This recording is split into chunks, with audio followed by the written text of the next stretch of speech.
Assalamualaikum warahmatullahi wabarakatuh. Salam sejahtera bagi kita semua. Yang terhormat Ibu Kapten Bidang SPD FPP selaku mentor orientasi P3K, dan juga yang terhormat Bapak Ibu semuanya. Masih semangat ya? Seminar hari ini dengan urutan agenda. Yang pertama adalah pembukaan, yang kedua pemaparan laporan orientasi oleh Ibu Kurnia Permata, yang ketiga adalah sesi tanya jawab, dan yang terakhir penutup. Menginjak acara yang kedua, laporan orientasi P3K oleh Ibu Kurnia Permata. Dipersilakan. Assalamualaikum warahmatullahi wabarakatuh. Terima kasih kepada moderator untuk tempat dan waktunya. Yang terhormat Ibu Atik selaku mentor orientasi P3K tahun 2023. Di sini saya akan melaporkan orientasi implementasi pemerintah bagi P3K dengan judul peningkatan kemampuan menulis rapid siswa dengan menggunakan media Mika di kelas 1 SD Negeri Kalirejo 1. Latar belakang pada orientasi P3K hari ini adalah dilakukannya oleh instansi pemerintah yang ditetapkan oleh lembaga administrasi negara awalan. Nah, orientasi P3K ini sangat bermanfaat bagi P3K dalam memahami tugas dan fungsi, nilai-nilai serta etika jabatan yang perlu diketahui oleh P3K, terutama P3K baru seperti kita. Dari orientasi P3K ini, saya memiliki keresahan di kelas 1, yaitu kurangnya kemampuan menulis rapi, di mana menulis adalah sebuah kemampuan dasar yang harus dimiliki oleh setiap siswa. Kemudian oleh karena itu saya mengambil judul peningkatan kemampuan menulis rapi siswa dengan menggunakan media Mika di kelas 1 SD Negeri Kalirejo 1. Maksud pelaksanaan orientasi ini ada 3. Yang pertama, pengenalan tugas dan fungsi ASN. Yang kedua, pengenalan nilai dan etika pada instansi pemerintah. Yang ketiga, peningkatan kemampuan menulis rapi siswa di kelas. Yang kemudian tujuan pelaksanaan orientasi yaitu peserta mampu memahami program orientasi dan mengenal nilai dan etika instansi pemerintah, terutama di Kabupaten Semarang. Yang kedua, peserta mampu mengaktualisasikan nilai-nilai dasar ASN berakhlak. Yang ketiga, peserta mampu meningkatkan kemampuan menulis rapi siswa di kelas 1. Waktu pelaksanaan ini diagendakan 2 kali, yaitu tanggal 28 hingga 30 Agustus tahun 2023 melalui e-learning dengan Zoom meeting. Yang kedua adalah agenda pembuatan laporan dilaksanakan 31 Agustus hingga 5 September 2023. Tempat orientasinya di SD Negeri Kalirejo 1 menggunakan Zoom meeting. Pada bab selanjutnya yaitu berisi tentang dasar hukum, visi misi dan standar organisasi. Nah, dasar hukumnya ada 5, yaitu dari Undang-Undang Nomor 14 Tahun 2005, Permenpan RB Nomor 16 Tahun 2009, Peraturan Pemerintah Pendidikan Nasional Nomor 27 Tahun 2010, UU Nomor 20 Tahun 2003, dan Peraturan Pemerintah Nomor 74 Tahun 2008. Visi dari Kabupaten Semarang adalah berdikari, dan strukturnya bisa dilihat pada materi. Bab selanjutnya ada rencana strategis OPD dan struktur organisasinya yang berisi tentang visi misi OPD, tujuan dan cara. Yang terakhir adalah program strategis. Nah, ini adalah bagian dari dari struktur organisasi SD Negeri Kaliurjus 1. Rencana kerja menengah pada UPTD SPR SD Negeri Kaliurjus 01, saya sebagai guru kelas dengan masa kontrak tahun 2023 sampai dengan tahun 2027 dengan tujuan meletakkan dasar kecerdasan pengetahuan kepribadian, akhlak dan keterampilan untuk hidup. Rencana hasil kerja pimpinan yaitu meningkatkan kemampuan menulis rapi kelas 1.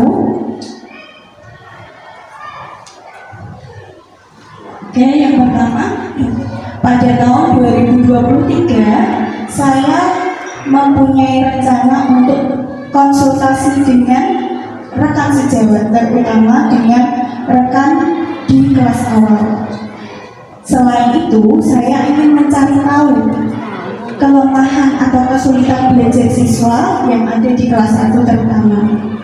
Nah, tahapannya adalah konsultasi dan berdiskusi dengan rekan sejawat.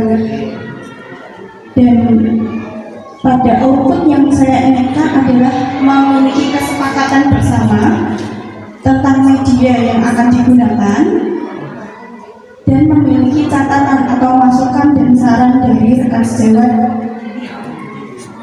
dalam tahapan cara atau tahapan kegiatan dalam mencari tahu kesulitan belajar siswa. Saya ingin membuat asesmen diagnostik, membuat asesmen yang mengelompokkan termasuk permasalahan siswa yang terjadi di kelas 1 terutama. Output yang saya inginkan adalah terciptanya asesmen diagnostik, yang kedua terisinya asesmen dan terkelompokkannya kesulitan belajar siswa.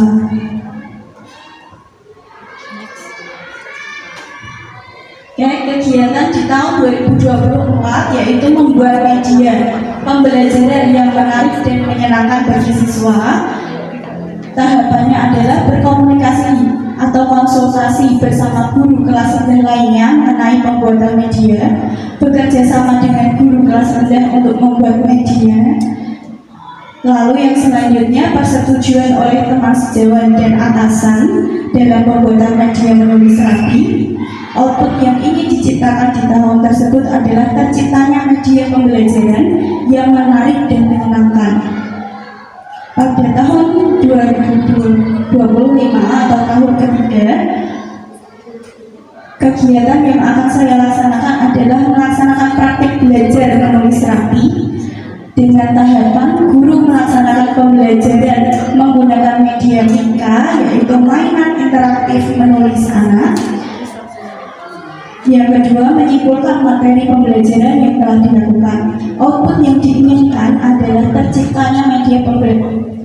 Output yang diinginkan adalah siswa itu tertarik dan lebih termotivasi dalam menulis dengan rapi. Pada tahun yang keempat, yaitu tahun 2026, kegiatan saya adalah melakukan evaluasi pembelajaran dan refleksi pembelajaran yang telah dilakukan dengan tahapan melaksanakan refleksi dan evaluasi itu sendiri. Output yang diinginkan adalah analisis refleksi dan evaluasi pembelajaran terhadap media tersebut. Pada tahun tersebut, saya juga akan melaksanakan kegiatan perbaikan media belajar Mika itu. Pada tahun sebelumnya kan kita memiliki refleksi atau evaluasi. Jadi pada tahun keempat ini saya ingin memperbaiki apa-apa saja yang menjadi kendala di tahun sebelumnya. Kegiatannya adalah memperbaiki desain pembelajaran Mika, menyajikan pembelajaran yang bervariasi, mengembangkan media Mika agar lebih relevan dan menarik. Output yang diinginkan meningkatnya minat belajar siswa dan menjadi sumber inspirasi bagi guru lain, terutama di guru kelas rendah, dan terciptanya media yang lebih bervariasi. Pada tahun kelima, tahun 2027, kegiatan saya melaksanakan tindak lanjut pembelajaran yang telah dilaksanakan, yaitu berkolaborasi dengan teman sejawat serta melibatkan orang tua dalam proses pembelajaran MIKA. Yang ketiga, mempublikasikan media belajar MIKA. Output yang diinginkan terjalinnya kolaborasi yang baik dan bermanfaat, terciptanya inovasi orang tua untuk mengajarkan kepada anak menggunakan media belajar MIKA. Yang ketiga, kegiatan diskusi kelompok tersebar ke masyarakat. Simpulannya, kegiatan yang dilakukan dapat membantu terciptanya visi dan misi serta dapat memperkuat nilai-nilai organisasi di SD Negeri Kalirejo 1 Kabupaten Semarang, khususnya peran guru dalam pelayanan dan penerapan serta menerapkan pembelajaran pada siswa yang akuntabel. Demikian yang bisa saya paparkan. Apakah ada yang ingin ditanyakan? Ya. Pada tahun 2024, Ibu berencana untuk membuat media pembelajaran MIKA bersama rekan sejawat. Pada tahun tersebut, apakah peserta sudah memiliki ide atau gagasan media mainan yang akan disarankan kepada teman sejawatnya? Jika ada, apakah contohnya? Tentu saja saya membuat sebuah rencana memiliki ide yang mungkin belum sebanyak jika didiskusikan bersama dengan teman sejawat, tapi pada saat ini saya memiliki ide pada awal pembelajaran menggunakan media menulis dengan pasir. Jadi siswa menulis huruf dengan menempelkan pasir di atasnya. Itu yang pertama. Yang kedua, ada kartu kata yang dimana di atasnya ditulis dengan huruf dan angka yang potong-potong, jadi anak bisa menebarkan. Karena pada kelas 1 awal itu masih banyak anak yang menulisnya kurang baik gitu. Untuk pada kelas 1 yang sudah memasuki semester 2, mungkin di akhir kelas 1 siswa otomatis sudah lebih banyak belajar dan harapannya sudah lebih bisa dalam menulis rapi, sehingga level permainannya juga di-upgrade atau ditambahkan dengan menggunakan teka-teki silang atau tebak kata seperti itu. Apakah ada yang ingin bertanya lagi? Nah, kalau tidak ada, tadi kan kalau nggak salah tadi ada tes asesmen diagnostik. ya. Dari perencanaan yang sudah Mbak Ais buat, itu kira-kira Mbak Ais sudah punya gambaran tentang asesmen diagnostiknya itu nantinya yang kira-kira yang saya dapat itu apa saja? Yang pertama, yang asesmen diagnostiknya yang jelas saya ingin mengetahui anak itu termasuk dalam kategori belajar seperti apa. Ada anak yang visual atau auditornya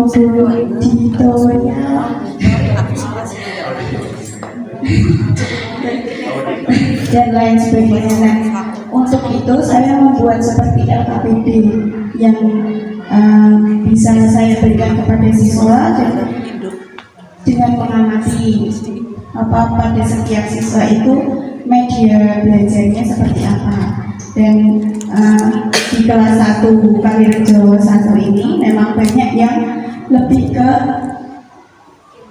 kinestetiknya. Berarti tadi yang sudah mempersiapkan juga instrumen yang saya lakukan itu biasanya susunya seperti ini gitu ya. Berarti sudah banyak gambaran. Iya, sudah. Oke, terima kasih. Ya,